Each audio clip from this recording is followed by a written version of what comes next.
My name is Tori Barrett. I was 30 years old when I graduated from Army basic training. 10 weeks of 4:30 wake-ups, gas chamber drills, and learning to disassemble an M4 in under 60 seconds. I earned it. Every mile, every push-up, every sleepless night in the Georgia humidity. Graduation day at Fort Moore was bright and loud. 300 recruits lined up in formation, pressed uniforms, boots polished to mirrors. The bleachers behind us were packed. I could hear them before I saw them. Mothers crying, fathers whistling, kids holding homemade signs with glitter letters. I looked over my shoulder once during the ceremony. Section F, row 3, seats 7, 8, and 9. I had given those seat numbers to my father, my mother, and my sister 6 weeks earlier. All 3 chairs were empty. After the ceremony, every recruit around me disappeared into a wall of hugs. I stood in formation holding my certificate and watched. A stranger's mother walked up to me, put her hand on my shoulder, and said, "We're proud of you, honey." But the empty chairs were just the beginning. What my dad texted me 3 weeks later, and what happened when I finally changed those locks. That's where this story really starts. Welcome back to Calm Drama Stories. This is where we share stories about family betrayal, quiet strength, and the moment someone finally says enough. If this story hits close to home, drop a comment and be sure to subscribe. Let me tell you about the Barrett family. My father, Ray Barrett, was a plumber in Collinsville, Illinois, made $62,000 a year, owned his house outright, drove a Ford F-150 he washed every Sunday like it was a church ritual. He was the kind of man who kept a running tab of every dollar he spent on his children. Not on paper, in his head. And he never let you forget the total.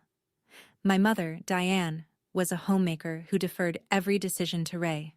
What to eat, where to vacation, which daughter deserved what. She had opinions, but she stored them in the same place she stored the good china, behind glass, for display only.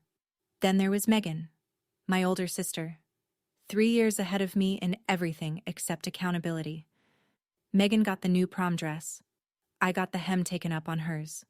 Megan got $2,000 for a first car. I got bus fare and a suggestion to apply at the Dairy Queen on Route 9. When Megan moved into her first apartment, our parents paid the deposit. When I moved into mine, my father said, "You're smart. You'll figure it out." And I did figure it out. Every single time. Before I left for basic training, I gave my parents a spare key to our house, mine and Jake's house. We had bought it 2 years earlier with a VA loan and my savings from 6 years as a civilian logistics coordinator. I handed the key to my father at the kitchen table and said, "Just in case you need to check on the house while I'm gone." He took it without saying thank you, slipped it onto his keyring like it belonged there. I should have paid attention to that. I enlisted at 28. People asked me why so late. The honest answer was that I spent my 20s doing what my family should have helped me do at 18. I put myself through college at Southern Illinois University, logistics management degree, worked 3 jobs simultaneously, morning shift at a warehouse, afternoon tutoring at the campus writing center, weekends at a catering company. Graduated with $11,000 in student loans and not a single dollar from my parents. My father's logic was simple. Megan needed help because Megan struggled. I didn't need help because I didn't struggle. The fact that I didn't struggle because I worked myself into exhaustion was a detail he chose to ignore. After college, I worked for a supply chain firm in St. Louis. Good job, steady, but I wanted more structure, more purpose. Jake had served 4 years in the Army before we met, and he talked about it the way some people talk about the place that made them. So at 28, I walked into a recruiter's office and signed. My father's reaction was a shrug. "Well, that's your choice." My mother said, "Just be careful, honey." Megan said, "Does that mean you won't be around for my engagement party?" Before I shipped out to Fort Moore, I set up an automatic transfer, $400 a month from my checking account to my father's. He never asked for it directly. But every Thanksgiving, he'd mention how tight things were, how property taxes went up again, how Megan needed this or that. So I set it up. An automated guilt payment deposited on the first of every month. I also paid off Megan's credit card twice. $1,200 the first time, $2,300 the second. She said she'd pay me back. She never mentioned it again. Basic training stripped everything down to the essentials. You learned who you were when no one was watching and no one was helping. Every Sunday, I had 10 minutes to call home. The Army gave us those minutes like rationed water. Precious, measured, never enough. I called my mother every week. Week 1, she asked how I was. I told her about the drill sergeants, the barracks, the red Georgia clay that stained everything. She listened for about 90 seconds, then shifted. Megan found a venue, the Grandview Estate. It's gorgeous, Tori. $300 a plate. Week 3, I called again. My father answered Diane's phone. Your mother's at a cake tasting with Megan. I'll tell her you called. He hung up before I could say anything else. The call lasted 41 seconds. Week 5, I tried my father's cell directly. No answer. I tried again the next Sunday. No answer. The Sunday after that, same thing. 3 weeks in a row. I stopped calling him. The only mail I received at Fort Moore came from Jake. A postcard with a picture of our dog, Biscuit, sitting on the front porch. On the back, Jake wrote, "House is standing. Dog is fat. Proud of you. Come home soon." I kept that postcard in my cargo pocket for 5 weeks. Drill Sergeant Reeves noticed. She was a compact woman with a voice that could peel paint off a Humvee. One morning during formation, she pulled me aside. "Barrett, Family Day is next week. You got anyone coming?" I looked her in the eye. "Yes, Drill Sergeant." She held my gaze for 2 seconds longer than necessary. She knew. Drill sergeants always know. She nodded once and walked away. I had lied. Nobody was coming. Family Day was the day before graduation. The base opened its gates and families flooded in like a dam had broken. SUVs with bumper stickers, minivans with balloons taped to antennas, grandparents in lawn chairs, toddlers in matching outfits.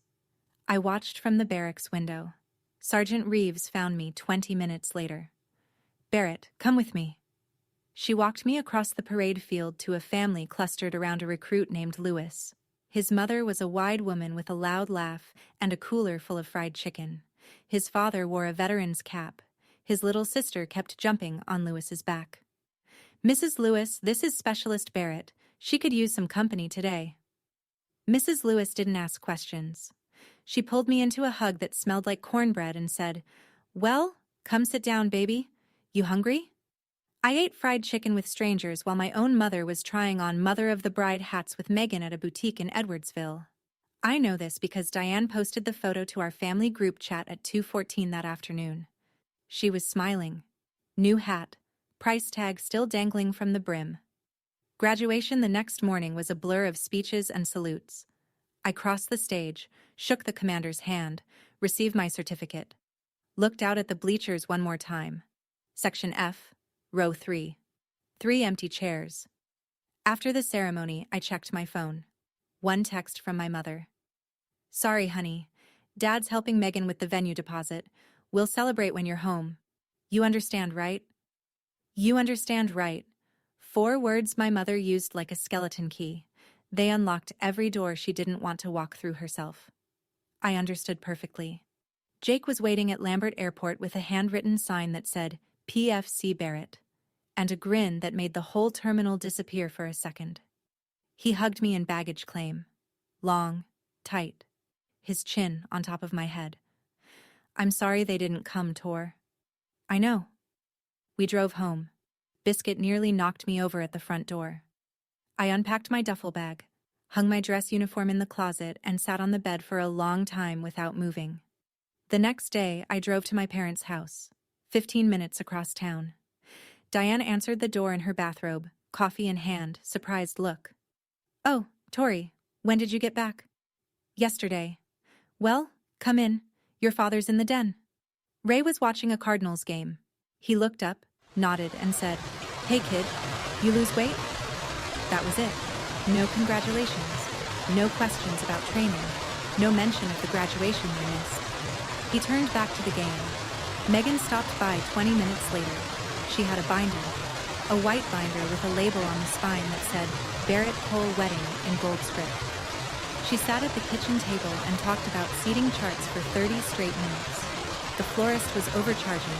The DJ wanted a deposit by Friday. The bridesmaid dresses came in the wrong shade of blush. She didn't ask me a single question about basic training. I sat there listening, and I felt something shift inside me. Not anger, exactly. More like a lock clicking open. A door I'd been pushing against for years suddenly swinging wide. On the drive home, I checked my bank app. The $400 auto transfer had gone through on the 1st, same as every month.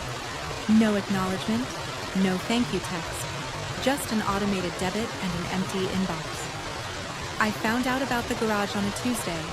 Jake had mentioned it in passing on the phone during training, but he downplayed it. Your dad brought over some stuff, said he needed the space. I pictured a box or two, maybe a fishing rod. When I opened the garage door, I stopped walking. Ray had moved in half his shed.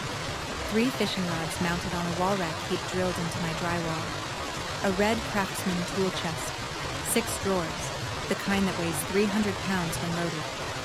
A mini fridge plugged into my outlet, humming. A folding table with his tackle box open on top. 2 cardboard boxes with no labels, shoved against the far wall. Jake came up behind me. Yeah, that happened about week 3. He drilled into my wall. He had the spare key. He came over when I was at work. I called my father that evening, kept my voice level. Dad, you put a lot of your stuff in our garage. Had the key, didn't I? House was sitting empty half the day. Needed the room. You drilled into the drywall. It's just a couple of anchors. Calm down. I didn't argue. I hung up and spent the next 45 minutes photographing every item in the garage, timestamps on every photo. I wrote a list on a yellow legal pad. Item, condition, approximate value. 3 pages. Then I opened my bank app and canceled the $400 auto transfer. Effective immediately. I didn't tell anyone. Not Jake, not Diane, not Ray. I just turned off the faucet and waited to see how long it would take them to notice the water had stopped. It took 11 days. 11 days after I canceled the transfer, my mother called. Tori, honey, your father checked the account. The deposit didn't come through this month. I stopped it, Mom. Silence. Not the comfortable kind. The kind where you can hear someone recalculating their entire approach in real time. You can't do that. Your father depends on that money. Dad makes $62,000 a year. He paid off the house in 2019. His truck is 3 years old. He doesn't depend on my $400. That's not the point. Family helps family. Family shows up, Mom. She went quiet again. Then the pivot came. Smooth. Practiced. The way she always did it. After everything we've done for you, Tori. After your father worked double shifts to keep a roof over your head. What specifically did you do for me that you didn't do for Megan? Name one thing. She couldn't. Not because there wasn't an answer, but because the answer was the problem. 10 minutes later, my phone rang again. Ray. What's this about you cutting off the money? I stopped the auto transfer. That's $400 a month, Tori. Your sister's wedding is in 2 months and you're pulling this now? Megan's wedding has nothing to do with my bank account. Family shows up, Tori. Family steps up. You didn't show up to my graduation, Dad. 5 seconds of silence. I counted them. Then the line went dead. I set the phone down on the kitchen counter. Jake looked up from the couch. That went well? About how I expected. He nodded and went back to his book. Biscuit walked over and put her head on my knee. I scratched behind her ears and stared at the wall. The first domino had fallen. I could hear the rest of them starting to wobble. Tori just cut off the money. Her dad's already furious. But what happens when the real ask comes in? The one that changes everything. You won't believe what he texted her next. If you're hooked, hit that subscribe button so you don't miss a single twist. 3 weeks later, on a Saturday morning in October, my phone buzzed on the nightstand. I was making eggs. Jake was at the table reading the news on his tablet. Biscuit was under the table waiting for scraps. Normal morning. Normal life. I picked up the phone. Text from Dad. Tori, I need $8,000 for your sister's wedding. Venue deposit due Friday. Send it to my account. I read it twice. Not because I didn't understand it. Because I wanted to make sure I wasn't misreading the audacity. No greeting. No, how are you? No, would you consider? Just, I need, and send it. The way you'd text someone instructions for picking up dry cleaning. I walked over to Jake and held out my phone. He read it, set his tablet down, took off his glasses.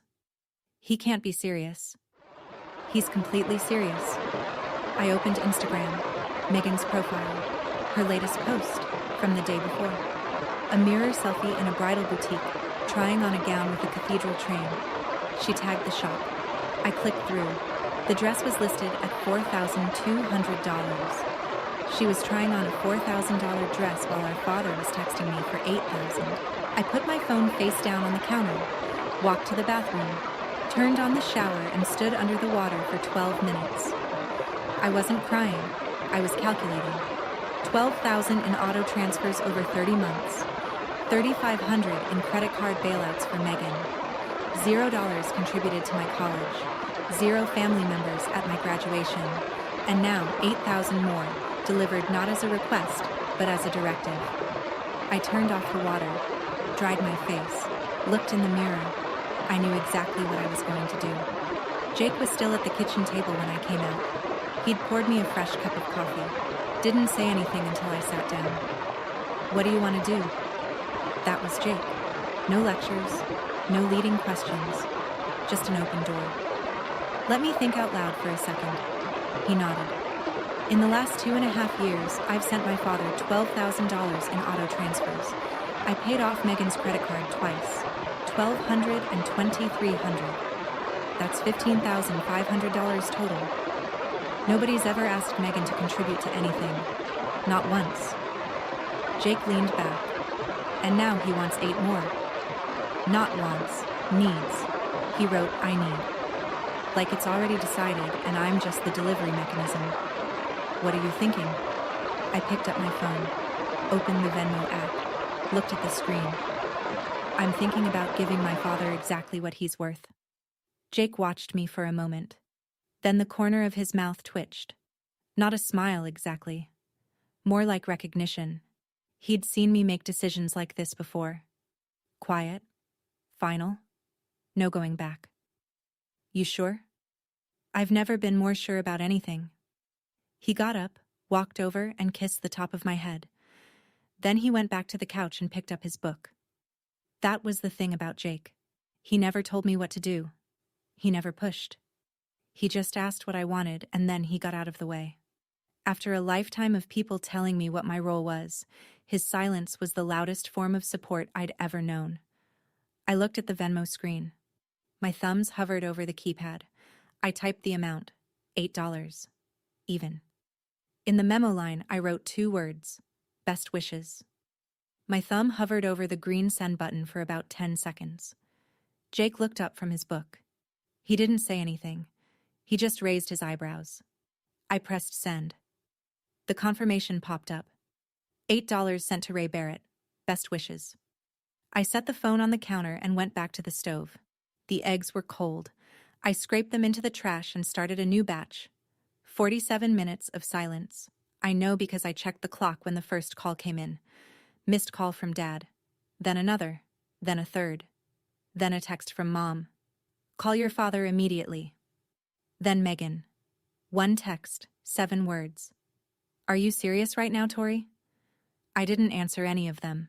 I turned the ringer off, put the phone in the kitchen drawer next to the menus and dead batteries, and closed it. Jake and I ate breakfast. Scrambled eggs, toast, orange juice. We talked about replacing the kitchen faucet and whether Biscuit needed a vet appointment. Normal things, quiet things. At noon, I made spaghetti for dinner prep. Browned the meat, simmered the sauce, put it in the fridge. I cleaned the kitchen, did laundry, took Biscuit for a walk around the block. Somewhere across town, my family was losing their minds over $8, and I was folding towels. It was the calmest I had felt in years. That evening, I checked the phone. 11 missed calls, 6 texts. One voicemail from my father, the gist of which was, "You have 1 week to fix this, or you can forget you have a father." I put the phone back in the drawer. The family group chat exploded that night. Megan fired first. She screenshotted my Venmo payment, $8, best wishes, and dropped it into the chat with no caption, just the image. Let it speak for itself. Aunt Gloria responded in under a minute. "That's cruel, Tori. Your father asked for help and you mocked him." Uncle Frank. "He asked nicely. You should be ashamed of yourself." My mother. "I raised you better than this." Cousin Amy didn't say anything. She never did in that chat. The messages stacked up fast, 14 in 20 minutes. Every one of them a variation of the same theme. I was selfish. I was ungrateful. I was tearing the family apart. Not one of them mentioned graduation. Not one of them asked why I sent $8 instead of 8,000. Not one of them questioned whether the ask itself was reasonable. Then I saw the comment that stopped me cold. Uncle Frank, replying to Megan's screenshot. "Ray still has the key to her house. Maybe he should go over and talk to her in person." I read it 3 times. Let the words settle. My father had a key to my house. My uncle was suggesting he use it to show up uninvited. And nobody in the chat saw anything wrong with that. I looked at Jake across the living room. He was scrolling through something on his phone, half paying attention. I held mine up so he could see the screen. He read Frank's message. His jaw tightened. "We need to change the locks," I said. He was already reaching for his jacket. "Tonight," I said. He nodded. "I'll be back in 30 minutes. The door closed behind him. I sat in the quiet house and listened to the deadbolt he was about to replace. Jake came back from the hardware store with a bag from Home Depot. New Kwikset deadbolt, brushed nickel. New doorknob with a keypad lock. New 4-digit code for the garage door opener. He started on the front door first. I handed him tools from the kitchen drawer while he worked on his knees in the porch light. While he drilled, I went to the garage. I cataloged everything my father had left behind. 3 fishing rods. A tackle box with a broken latch. The red Craftsman tool chest. 6 drawers, fully loaded. A mini fridge, still humming, with 4 cans of Budweiser inside. A folding table, 2 unlabeled cardboard boxes. I photographed every item with my phone. Date stamp, time stamp, every angle. I wrote a list on a legal pad. Item, condition, estimated value. I put the list in a manila folder and set it on the kitchen counter. Then I texted Ray. 1 message. Measured. No emotion. "Your personal items are in our garage. You have 7 days to arrange pickup during daylight hours. We will be home. Call first." No response. Jake finished the front door by 9:15. He moved to the garage keypad. Changed the code. Tested it twice. Then he checked every window lock in the house, because that was who Jake was. At 9:40, he came back to the living room. "All done. New deadbolt, new knob, new garage code." "Thank you." He sat down next to me, paused. "I found something in your dad's tool chest." He held up a key, brass, fresh cut. A copy of the spare key, hidden in the bottom drawer under a shop rag. A copy of the copy. My father had made a backup key to my house without telling me.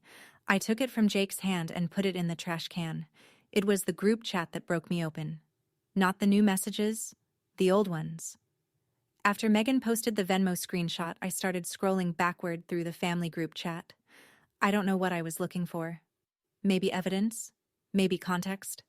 Maybe I just needed to see the pattern laid out in black and white. I found it 4 months back. A conversation from the week I announced my enlistment. Megan had written, "If Tori's going to basic, who's going to help with my wedding?"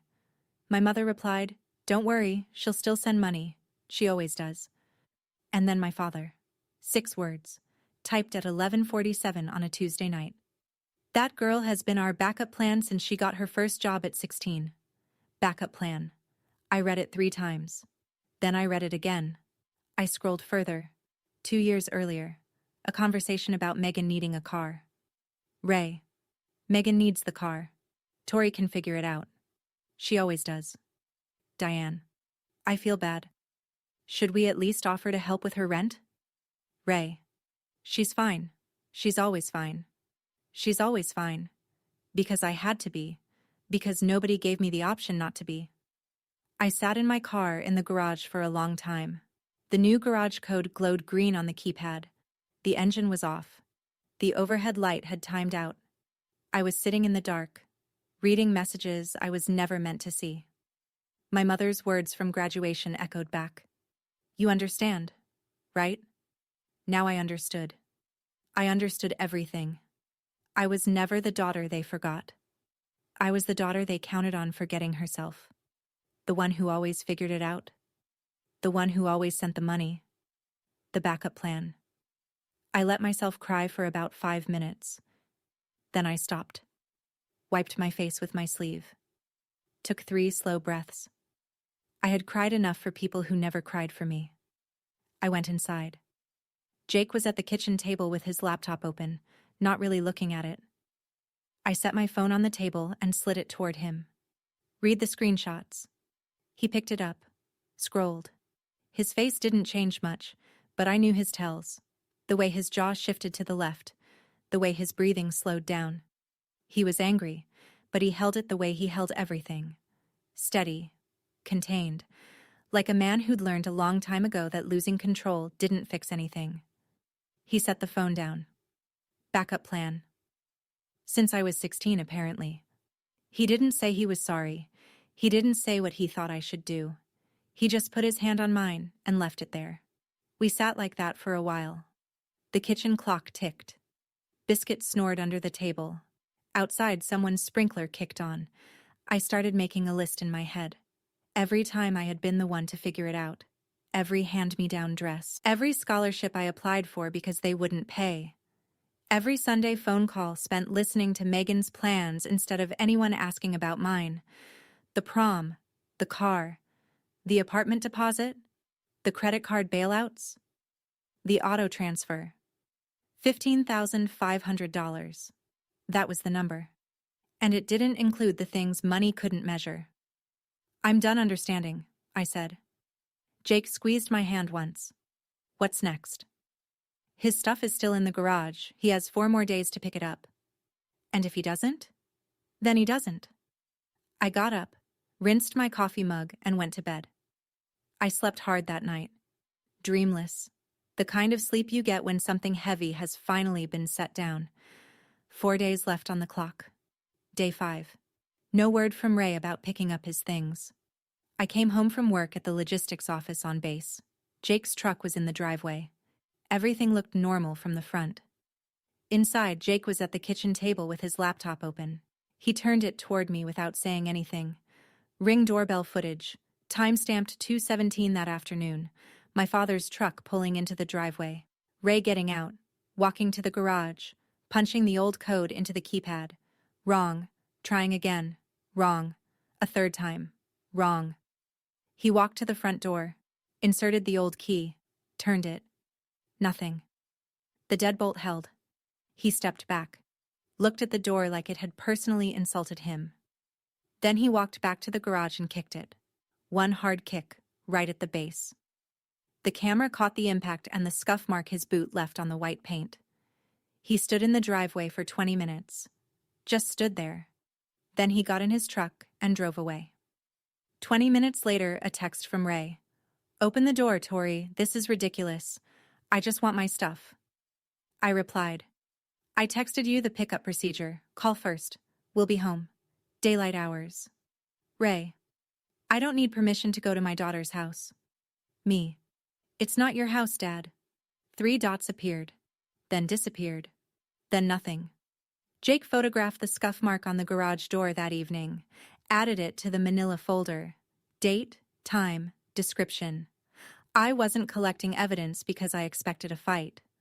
I was collecting evidence because I had learned, from 10 weeks of Army training and 30 years of being the Barrett backup plan, that the best protection is the kind you hope you never need.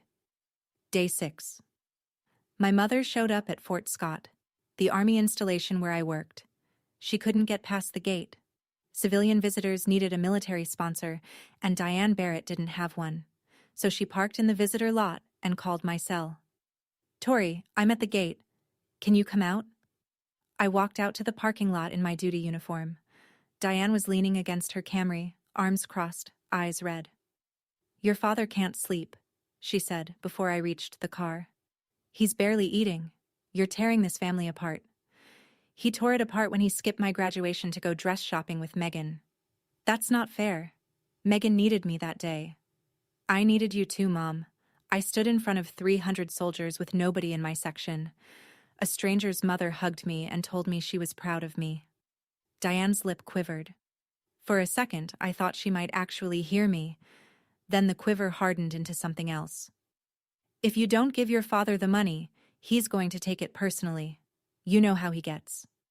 There it was. Not an apology, not an acknowledgement, a warning, wrapped in the language of concern but carrying the weight of a threat. "He can get however he wants, Mom. The answer is no." She stared at me for a long time. Then she got into her car, closed the door, and drove away, without another word. I stood in the parking lot and watched her Camry disappear down the access road. She had driven 45 minutes to cry in a parking lot on an army base. She had never driven 4 hours to watch me graduate. I went back inside, sat at my desk. My hands were shaking, but my voice hadn't cracked once. I held on to that. Day 7. The deadline. Ray never called to arrange a pickup time, never texted, never sent anyone on his behalf. I sent one final message that morning. "The 7-day window has expired. Your items are boxed and in the garage. You can arrange a supervised pickup this weekend. After Sunday, I'm donating what's left." His reply came in under 2 minutes. "You don't get to throw away my property. That's theft." I showed Jake the text. He shook his head. "It's not theft if we gave him a week and documented everything." I knew that. But I also knew my father wasn't making a legal argument. He was making a power play. The same move he'd been running since I was 16, declare ownership over something that didn't belong to him and dare someone to push back. That afternoon, I organized the documentation one more time. Every text message printed and dated. Ring doorbell footage saved to a USB drive.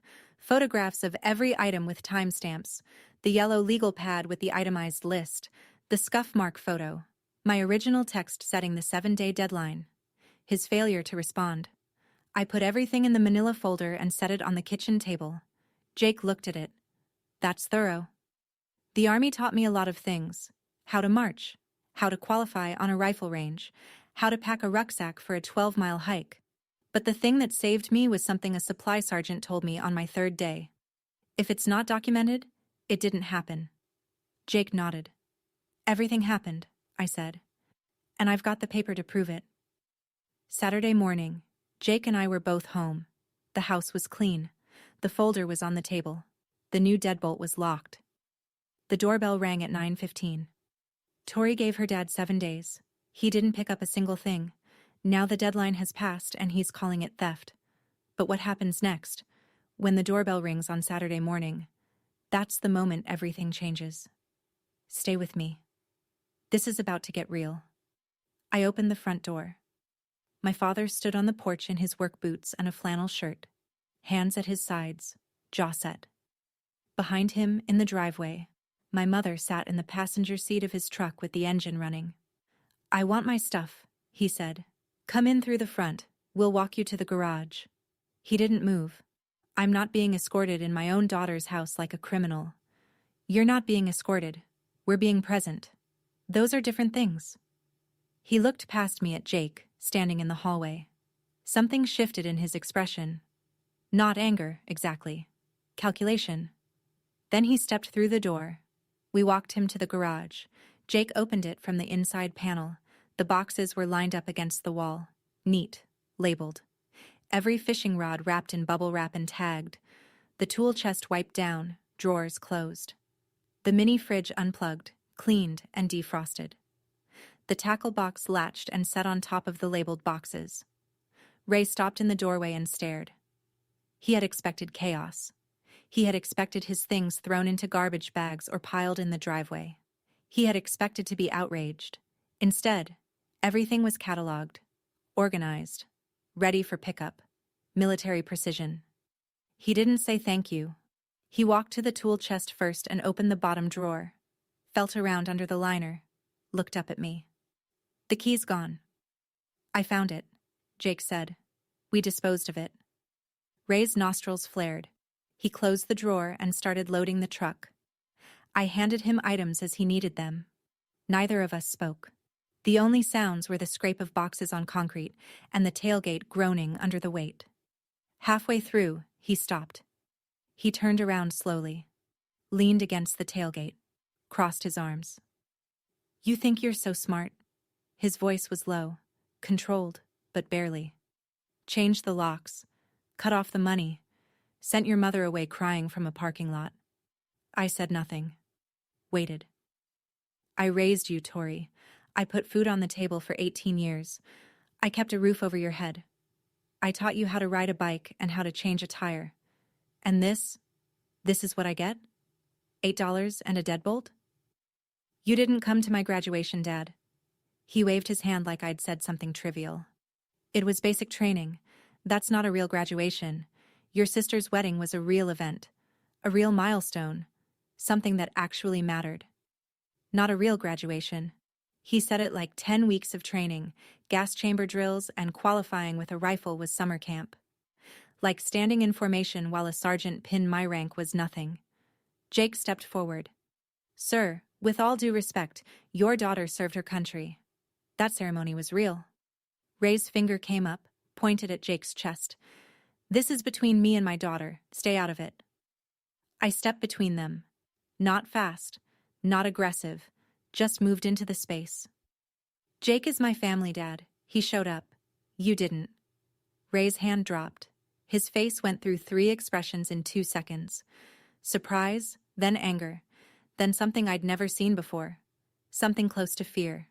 The fear of a man who had just realized his authority had no walls left to echo off of. He loaded the last box without a word, slammed the tailgate, got in the truck. My mother stared straight ahead through the windshield. She didn't look at me. The truck pulled away. The street went quiet. Monday morning. My phone rang at 8:45. Megan. First time she had called me directly since the Venmo incident. I almost didn't answer, but something told me to hear what she had prepared. Look, her voice was measured, rehearsed. I know things are tense between you and Dad, but this wedding is really important to me. Can we just figure out the money thing? I'm not asking for the whole 8,000. Even 3 would help. What did you contribute to my graduation, Megan? What? That was basic training. Everyone does basic training. And everyone has a wedding. Not everyone asks their sister for $8,000 to pay for it. Silence. I could hear her breathing change. The sisterly tone was holding, but just barely. You know, Tori, you've always been jealous of me, ever since we were kids. This isn't about the money. This is about you being bitter that I had things easier. Bitter would be calling you names. What I'm doing is saying no. Fine. Her voice went flat, sharp. The rehearsal was over. Then don't expect an invitation to my wedding. I'm not having someone there who resents me on my special day. Okay. That caught her off guard. She expected a fight. She expected me to scramble, to apologize, to beg for an invitation. Instead, I gave her one word and waited. Okay? That's all you have to say? What would you like me to say? She hung up. I set the phone down and drank my coffee. Outside, a cardinal sat on the fence post. Biscuit pressed her nose against the glass door and whined. I hadn't planned on attending the wedding, but hearing Megan revoke the invitation still landed somewhere. Not in the place she intended. Just somewhere. That week, I did something I'd never done before. I built a case file, not for court, not for a lawyer, for clarity. I sat at the kitchen table every evening after work and organized everything into a single document. A timeline, factual, no adjectives, no emotion, just dates and events. The auto transfers, 30 months at $400 per month. Total, $12,000. Megan's credit card bailouts, $1,200 and $2,300. Total, $3,500. Combined financial support over 2.5 years, $15,500. Number of family members at my basic training graduation, 0. Number of days between graduation and the $8,000 text, 22. I called my friend Corporal Lewis, the woman whose family had adopted me on Family Day.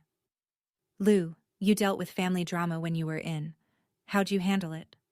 Kept everything in writing. Never engaged on the phone if I could text instead. And if they ever showed up uninvited, I called the police first. The police?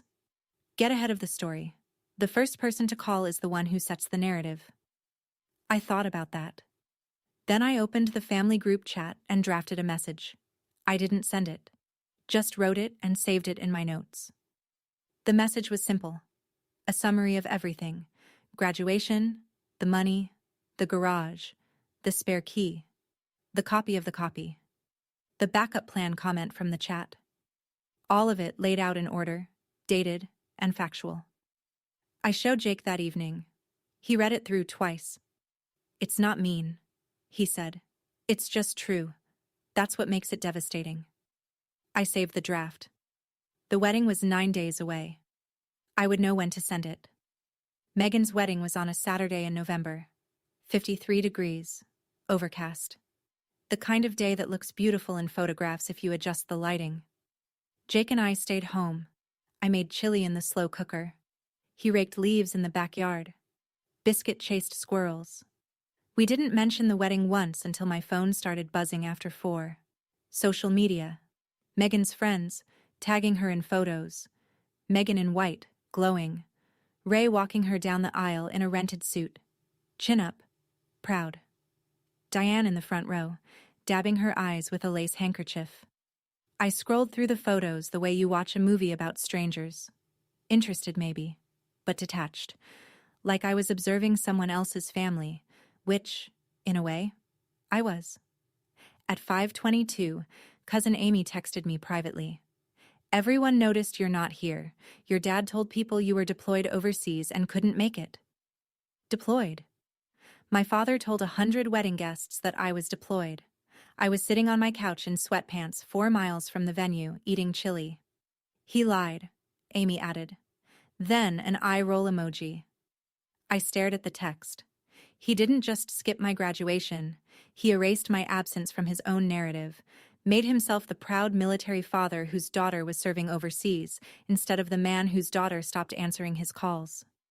Jake walked in from the backyard, leaves in his hair. You okay?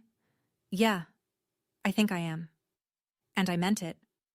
That evening, at 8:14 during the reception, I opened the family group chat, pasted the message I'd drafted a week earlier. The timeline, the numbers, the facts. I pressed send. Every phone at the head table buzzed at the same time.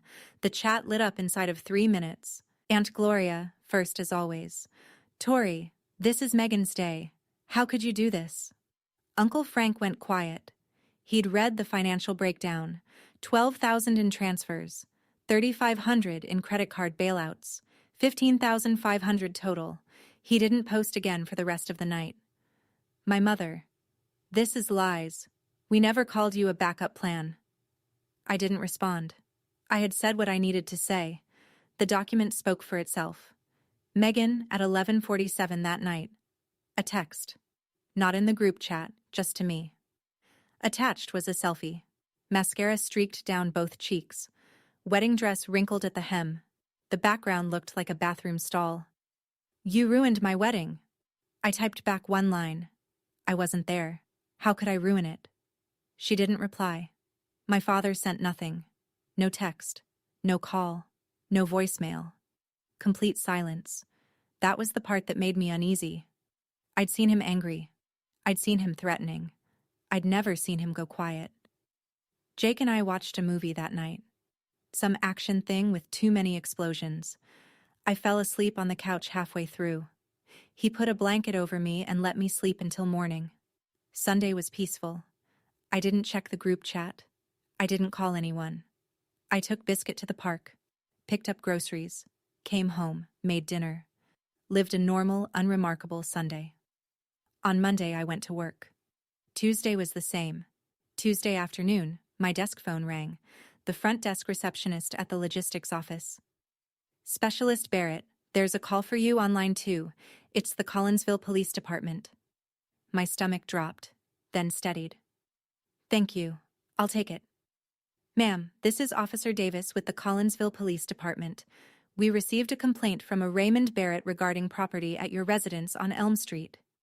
He's alleging theft of personal belongings and unauthorized lockout from the premises. I sat up straight, squared my shoulders. My voice came out level and clear, the way the Army had trained it to. Officer, I understand. I can explain the situation. Would you prefer to discuss this at the house? We're actually sending someone over now, ma'am. Can you meet us there in about 30 minutes? Yes, ma'am. I'll be there. I hung up, took one breath, called Jake. My dad called the police on us. 2 seconds of silence. Then, I'll have the documentation ready. Meet you at home. I told my sergeant I had a personal matter and left base. The drive home was 14 minutes. I kept both hands on the wheel. I checked my mirrors. I drove the speed limit. My father called the police on me. Not because I stole anything. Not because I threatened anyone. Not because I committed a crime. Because I stopped giving. Because I changed a lock. Because I sent $8 instead of 8,000 and told the truth in a group chat. He had used every weapon in his arsenal. Guilt, family pressure, my mother's tears, my sister's ultimatum, the spare key, the garage, the threat to disown me. None of it worked. So he called the cops. The final authority card. I pulled into the driveway at 3:42. There was a squad car parked in front of the house. Jake's truck was already there. The porch light was on. I turned off the engine, gathered myself, walked to the front door. It was time to finish this. 2 officers stood in the foyer. Officer Davis was a woman about my age, dark hair pulled back, professional. Her partner, Officer Chen, was taller, quieter, holding a notepad. Ma'am, we received a complaint, Davis said. Mind if we sit down? Of course. Can I get you anything? Water? We're fine, thank you. We sat at the dining table. Jake was already there with the manila folder open in front of him. He'd laid out the documents in order, like a brief, like a supply chain audit. Because that's what we did. Officers, my husband has some documentation you might find relevant. Davis looked at the folder, then at Jake. He slid it across. First page, the text message setting the 7-day pickup deadline. Date stamped, screenshot printed. Second page, Ring doorbell footage stills. Ray attempting the old garage code 3 times, trying the front door with the old key, kicking the garage. Third page, photographs of every item in the garage, time-stamped, with the itemized list. Fourth page, property deed showing the house belonged to Jacob and Tori Barrett. Sole owners, no other names. Davis flipped through each page. Chen took notes. Neither of them spoke for about 2 minutes. Davis looked up. Ma'am, based on what I'm seeing, this property belongs to you and your husband. Is that correct? Yes, ma'am. My father had a spare key, which we revoked. We gave him 7 days written notice to retrieve his belongings. He attempted to enter without permission on day 5. We documented everything. Davis nodded slowly. She looked at her partner. Chen gave a small nod back. Ma'am, this appears to be a civil matter, Davis said. Not criminal. Across the street, my father's truck sat parked at the curb. He was watching. A knock at the front door. Hard. 3 times. Officer Davis walked over and opened it. Ray stood on the porch, chest puffed, jaw locked. He looked past her into the house. Saw the officers. Saw the manila folder on the table. Saw me sitting with my hands folded. Sir, come in, Davis said. We've been reviewing the situation. He stepped inside. Didn't take off his boots.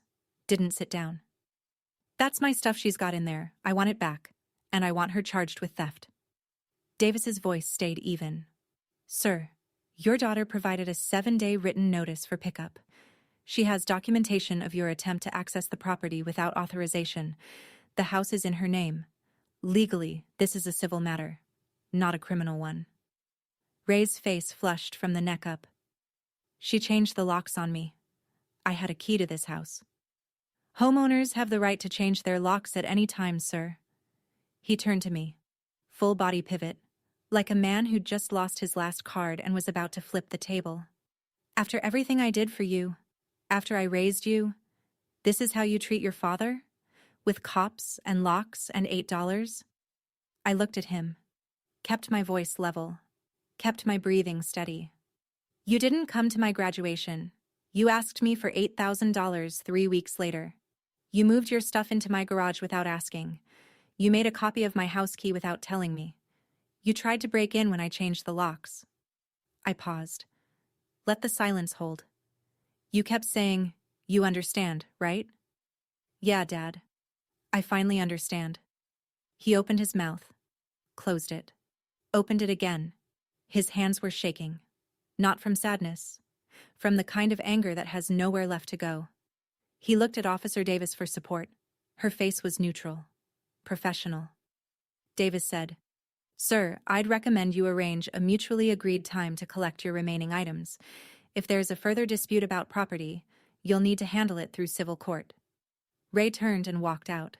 The front door swung wide. He didn't close it. Truck door slammed. Engine roared. Tires left marks on the asphalt. The street went quiet. Officer Davis gathered the paperwork and handed the folder back to Jake. Ma'am, she said, pausing at the door. For what it's worth, you handled that well.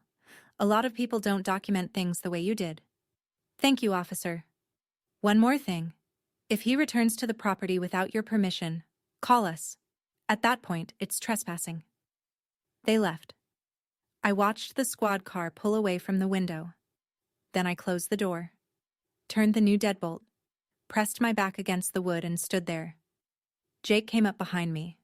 He didn't say anything, didn't touch me. Just stood there, close enough that I could feel him, far enough that I had room. It's done, I said. It's done, he said. I walked into the kitchen, opened the drawer next to the stove, the small drawer where I kept rubber bands, spare batteries, and a screwdriver. There used to be a hook on the inside of the cabinet wall, a brass hook where my father's spare key hung for 2 years. The hook was still there, but the key was gone. I'd thrown it away. Jake had thrown away the copy. I unscrewed the hook. 2 small screws. Took about 30 seconds. I held it in my palm. A small brass hook. Nothing, really. $1.50 at any hardware store. But it had held something that didn't belong there anymore. I dropped it in the kitchen trash can. It landed on top of the coffee grounds with a tiny sound. Some things don't need a place anymore. That evening, Jake and I sat on the back porch with Biscuit between us. The neighborhood was quiet. Crickets. A distant lawnmower. The kind of ordinary sounds you don't appreciate until the chaos stops. I checked my phone. 4 missed calls from Diane. 1 text from Megan. Dad is saying he's going to sue you. I turned the phone off and set it face down on the armrest. Do you think I went too far? I asked Jake. He looked at me. Really looked. The way he did when he was choosing his words carefully. You sent a group chat with facts. You changed your own locks. You cooperated fully with the police. Where, exactly, is too far? I leaned back. Thought about Sergeant Reeves. The way she'd walked me across the parade field and handed me to a stranger's family because she could see what mine had refused to be. Family shows up, I said. Quiet, almost to myself. Jake nodded. Family shows up. You showed up, Jake. I always will. We sat there until the light faded. Biscuit snored between us. My phone buzzed once more before I turned it off completely. Cousin Amy. Hey. I read the group chat message you sent. I had no idea about any of it. The money, the graduation, all of it. I'm sorry, Tori. I'm really sorry. I typed back. Thank you, Amy. That means more than you know. It did. 3 weeks after the police came to my house, I donated my father's remaining items to Goodwill. He never called to arrange the pickup, never sent anyone, never filed the lawsuit Megan warned me about. Just silence. The loudest silence I had ever heard from Ray Barrett. The craftsman tool chest went first, then the fishing rods.